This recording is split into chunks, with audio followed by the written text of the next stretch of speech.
everyone, today we are going to start our chemistry chapter 1 topic matter. So what is matter? Matter is anything which occupies space and have mass.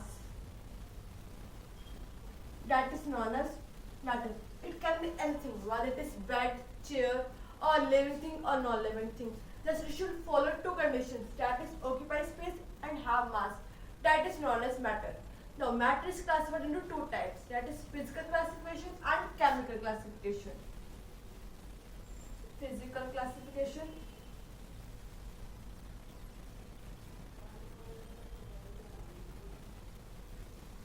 Next one is chemical classification.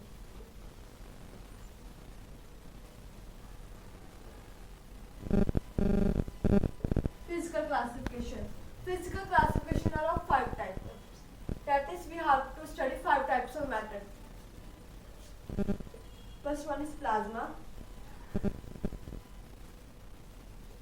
Bose-Einstein,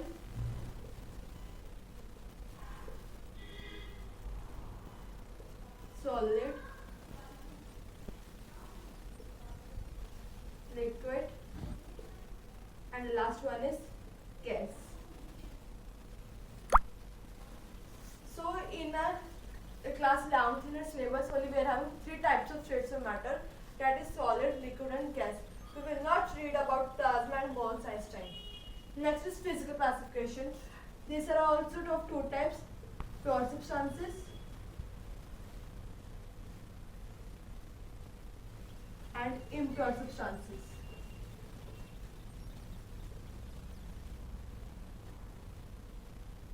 Impure substances are also known as mixtures.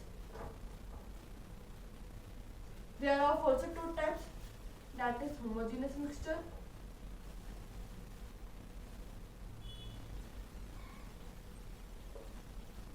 and heterogeneous mixture.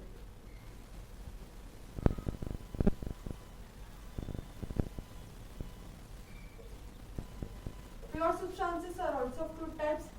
First one is elements and next is compounds.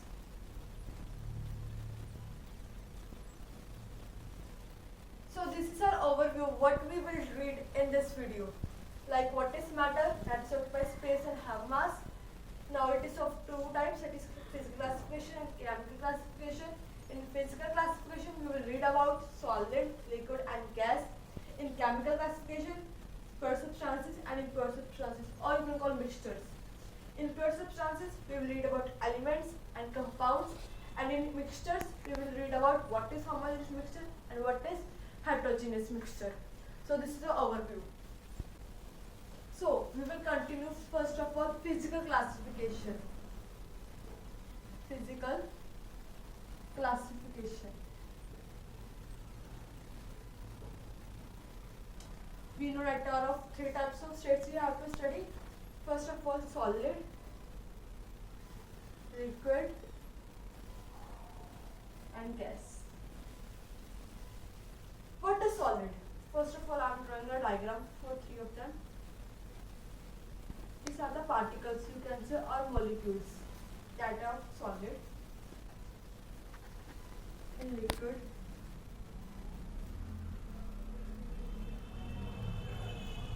and for gas.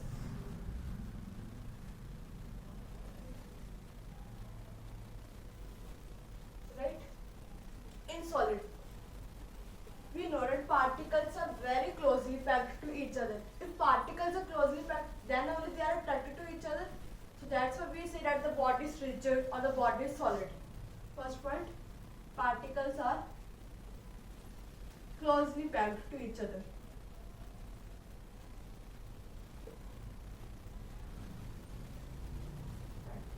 Right? In liquid, particles are loosely packed. How we can say?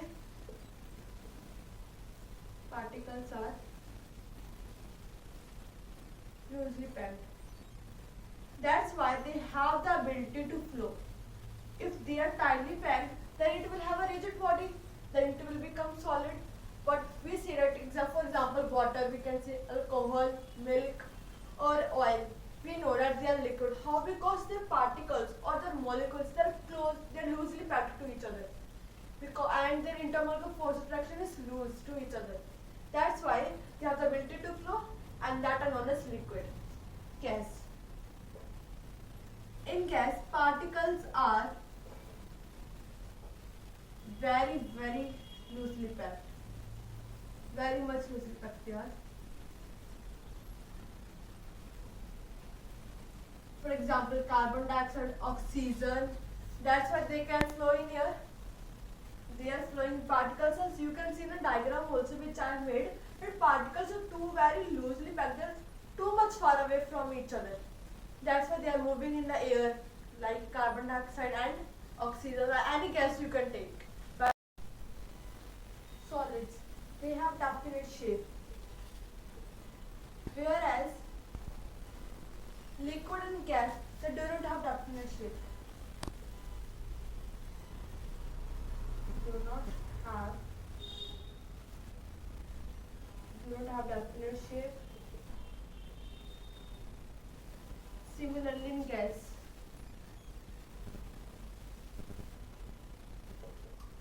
it has indefinite shape. As liquid and gas, they occupy the space in which they are placed, right? But whereas solid, it has definite shape. That's why we call it as rigid body. Third point, solids, they have high melting and boiling point. Have high melting and boiling point.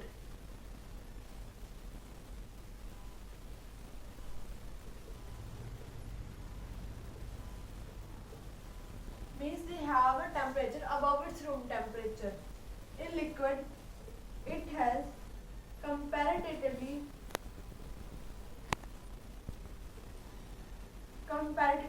to solid, it has low melting and boiling point. Low melting and boiling point. In gas, what we have to do? In gas, what is there? We know it, liquid comparatively low melting and boiling point, whereas gas have low melting and boiling point than liquid also.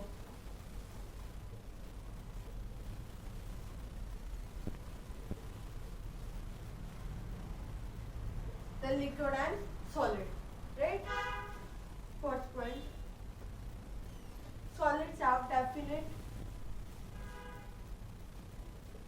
volume. How we can say that solid have definite volume? If we would talk about the example of water, if I have taken water 5 ml, its volume will remain same if I put that water in beaker or in plate or anything else beaker.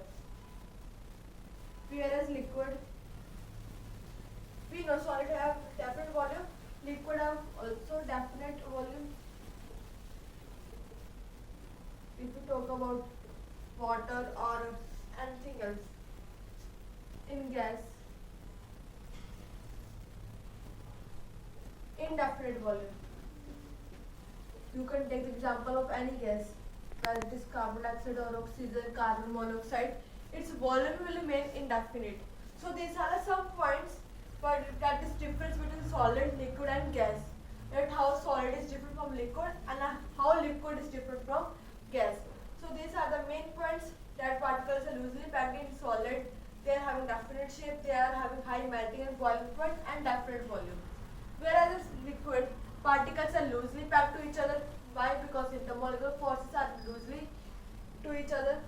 Do not have definite shape, comparatively low melting and boiling point, and it also has definite volume. Whereas in gas, particles are very loosely packed, do not have definite shape, low melting and boiling point, and indefinite volume. So these are some points that you must read about solid, liquid and gas.